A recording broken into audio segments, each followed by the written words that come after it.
Well, good morning. It's Saturday morning, Saturday before Christmas, which is a lovely, lovely time for a lot of people. But I am advised, though, by some people that it's the worst time for arguments and stress and worry with other people and our relationship with other people. And there's something that is really important about that, and the misunderstanding that we have as humans about not only our relationship with other people, but actually the relationship that we have with ourselves. We have a relationship with us, and we misunderstand that. It's a really simple and easily forgiven misunderstanding, because everyone does it. Even me, I sometimes misunderstand it. But there's a little something that you can do, or not do, as it were, that's important, that helps you realise what's going on in any sort of those sort of situations. And I'm conscious of a lot of people having hundreds of tips, lots of coaches having hundreds of tips. Do this, practice this 100 times, walk away, go for a walk. It's a symptom of actually really what's going on with you. Actually, when you actually find some solace in doing those tips, something else is happening behind the scenes that's actually quite a lot more useful, that people often miss. And there's a space of not doing something, but doing nothing. Just like I do nothing for this amazing scene to show up every day that I film here. And actually, what we are at the end of a farm. This is our local farmer, lives down here, and I'm surrounded by his fields, and my house is somewhere over there. And this shows up without me having to do anything, as it does for everyone every morning. The scenery shows up without them having to do everything, but we get very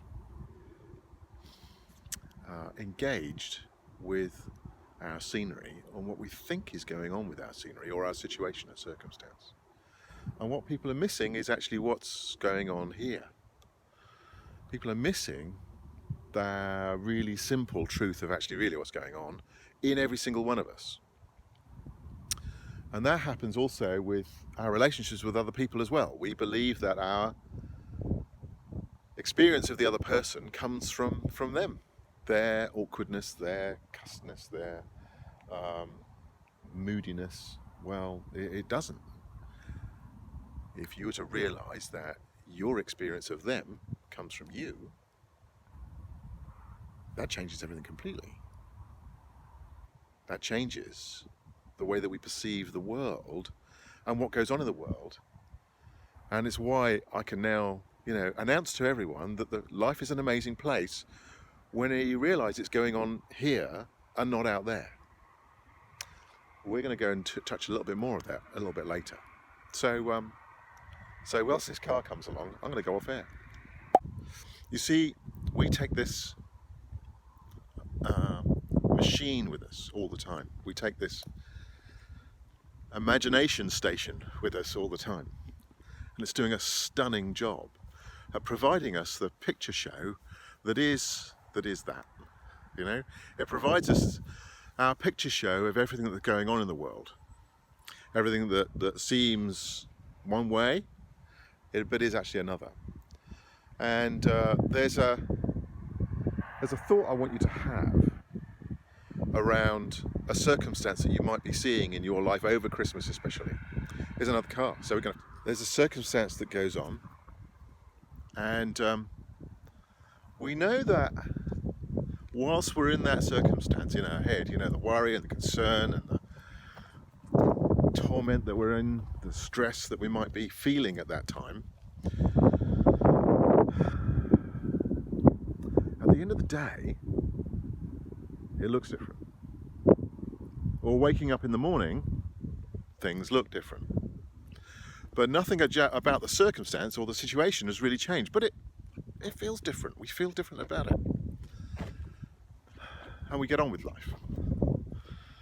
Now, we take that mechanism with us all the time.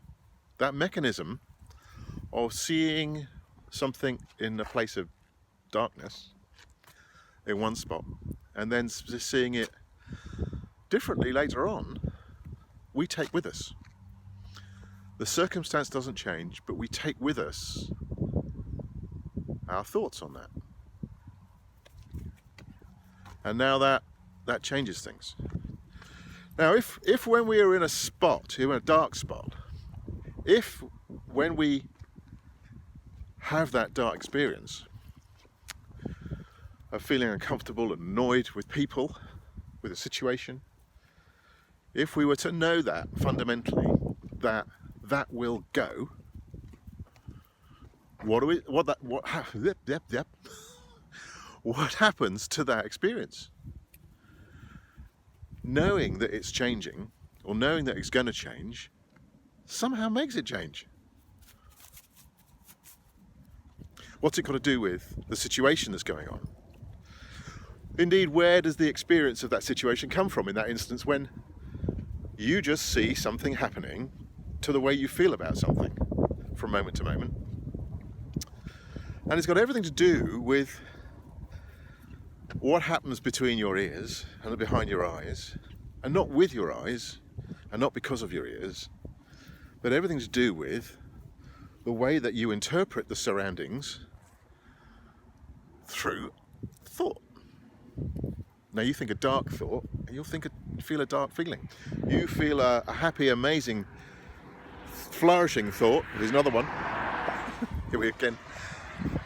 And you feel a fabulous feeling. And yet the circumstance doesn't change. There's some thought experiments we can do, but there's something else that actually we don't have to do in order for that great feeling to come back. We don't have to go practice things, we don't have to learn coping mechanisms, we don't have to put ourselves out, as it were, for this mechanism just to take care of itself, thank you very much, and protect us from what we think is going on. Here's another one coming, so I'm going to have to do this. So it's time to imagine that we have, well, not imagine, but see that we have thoughts going on in our heads. And whereas we think we have relationships with people, we don't. We have relationships with our thinking about people. That's always true. We always have relationships with our thoughts. We don't have relationships with anything else. Although it looks like it, I grant you that, it really, really looks like it. It's a very compelling and amazing story our head is telling us. It's not quite telling the truth. The truth is, we feel something because of our thinking. And it could be a dark thought and it could be an amazing thought, but it will always change. Independent of the circumstance or the person. You'll notice maybe that your mood goes up and down. Well, why is that? It's only going up and down because the thoughts you're having in the moment are going up and down. So I'm constantly asked, but what do I do about it? What do I have to do to make myself feel better? Well, it's sort of what you've always done, but it doesn't involve a coping mechanism. It doesn't involve something that you need to do ever, because there's a built-in system behind the scenes that sort of self-corrects it, that brings you out of that when you stop working the worry. When you stop working the worry, it's a little bit like a snow globe. When you have a snow globe full of sort of snowflakes and you shake it, it's really difficult to see the image behind the snow globe, or the snowman or Santa or whoever it is in the snow globe.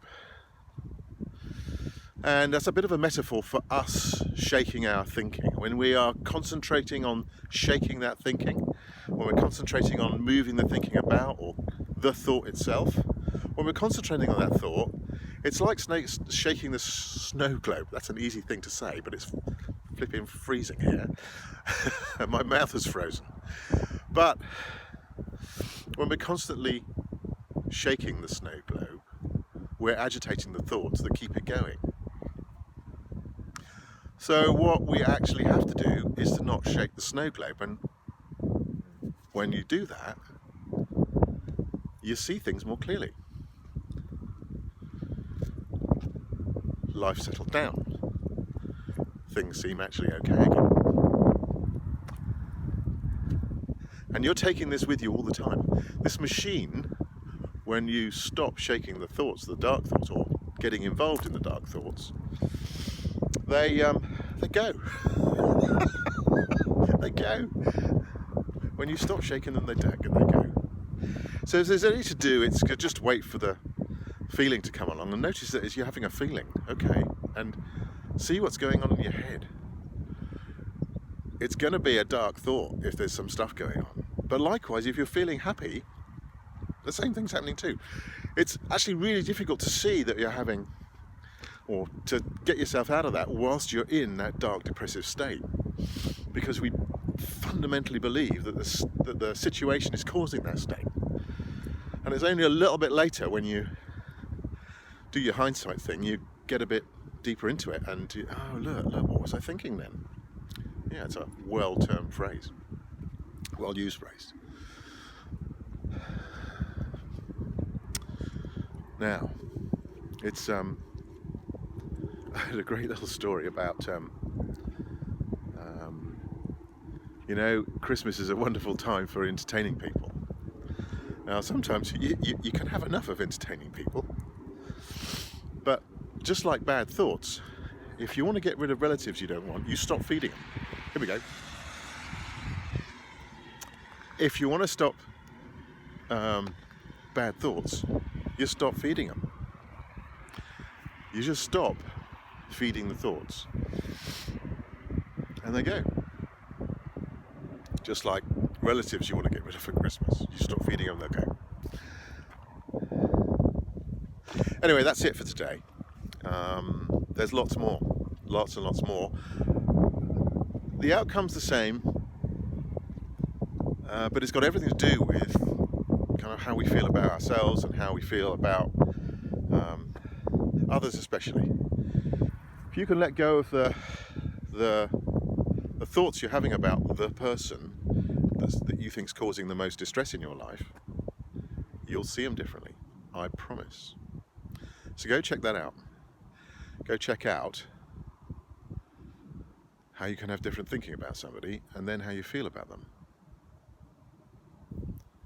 And see how Christmas then turns out. Or Boxing Day. Or New Year. Or, for that matter, any other blooming day that you're on this planet, enjoying what's going on around you. Because it just shows up. That's all. Have a good one. Bye for now. Oh, and do I need to do this again?